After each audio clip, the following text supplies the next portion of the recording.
Two mistakes which every physio is making while teaching the patient incentive spirometry. So कहीं आप भी तो ये मिस्टेक नहीं कर रहे हैं. फर्स्ट मिस्टेक, जब आप पेशेंट को ट्राई फ्लो स्पायरोमेट्री सिखाते हैं तो उसमें जो थर्ड बॉल है वो नहीं उठनी चाहिए. That is a control factor, and अगर थर्ड बॉल रेज होती है with the patient during exhalation, it indicates high flow and turbulence, so you should avoid that. And second, आज भी हम ट्राई फ्लो यानी बॉल वाली स्पायरोमेट्री यूज करते हैं, which is flow oriented spirometry. But according to recent articles, volume oriented spirometry is more preferable and it activates more diaphragm as compared to flow oriented. So आज हम यही जानने वाले हैं कि स्पायरोमेट्री कितने टाइप्स की होती है एंड कौन सी ज्यादा बेटर होती है. So today our topic is I for incentive spirometry. सबसे पहले ये समझते हैं स्पायरोमेट्री होती क्या है. आप सबने देखी होगी, पेशेंट्स को करवाते हैं, एक डिवाइस होती है, उसमें आप पेशेंट को इनहेल एंड एक्सहेल करना सिखाते हैं.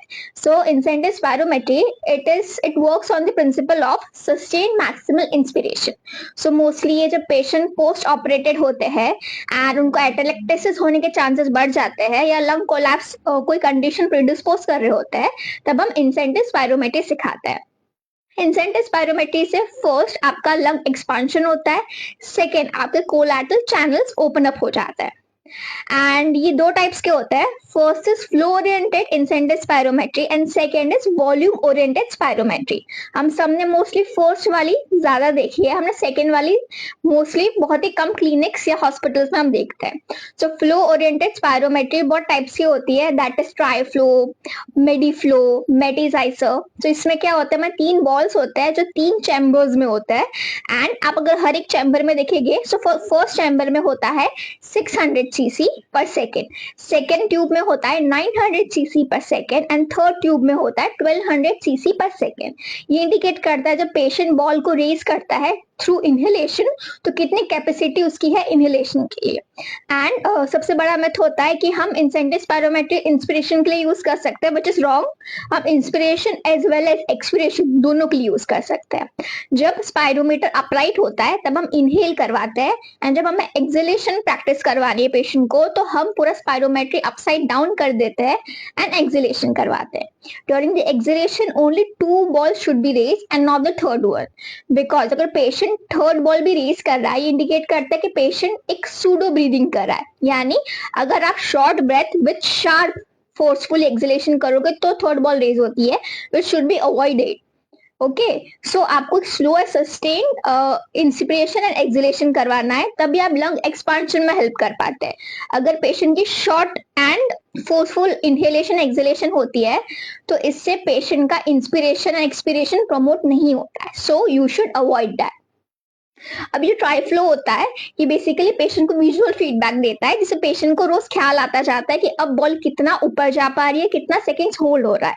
नॉर्मली हम 5 सेकेंड्स या 5 सेकेंड से ज्यादा होल्ड प्रमोट करते हैं. So this is a flow oriented spirometry. Next हमारी आती है वॉल्यूम ओरिएंटेड स्पायरोमेट्री. सो इसके अलग अलग ब्रांड्स होते हैं, विच इज वॉलीडाइन या फिर कोच स्पायरोमीटर. सो ये मोस्टली 5000 ml या 6000 ml इतनी कैपेसिटी में होता है.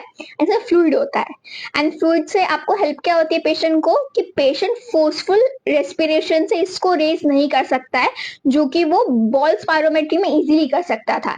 And that is why it actually promotes diaphragmatic breathing, because diaphragm activate होने के लिए आपको फोर्सफुल नहीं, आपको relax, smooth and gentle breathing करनी पड़ती है. And that's why flow oriented spirometry is more preferable in patients as compared to tri-flow spirometry.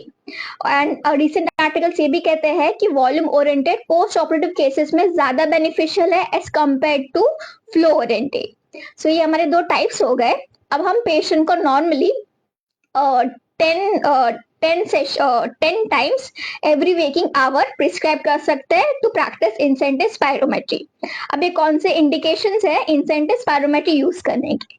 सबसे पहला है केसेस ऑफ एटेलेक्टेसिस. अगर पेशेंट को कोई भी लोब का कोलैप्स है तो आप पेशेंट को प्रिस्क्राइब कर सकते हैं. सेकेंड, वो सारी कंडीशन जिससे एटेलेक्टेसिस हो सकता है, अब वो सारी कंडीशंस में भी इंसेंटिव स्पायरोमेट्री प्रिस्क्राइब कर सकते हैं. इसके अलावा post operative cases of thoracic surgery, cardiac surgeries आप प्रिस्क्राइब कर सकते हैं.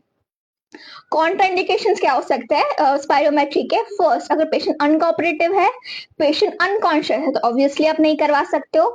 अगर पेशेंट आपकी इंस्ट्रक्शन नहीं समझ पा रहा है एंड आपके गाइडेंस के बगैर वो प्रैक्टिस नहीं कर सकता है, तो आप स्पायरोमेट्री उनको प्रिस्क्राइब नहीं करते हैं।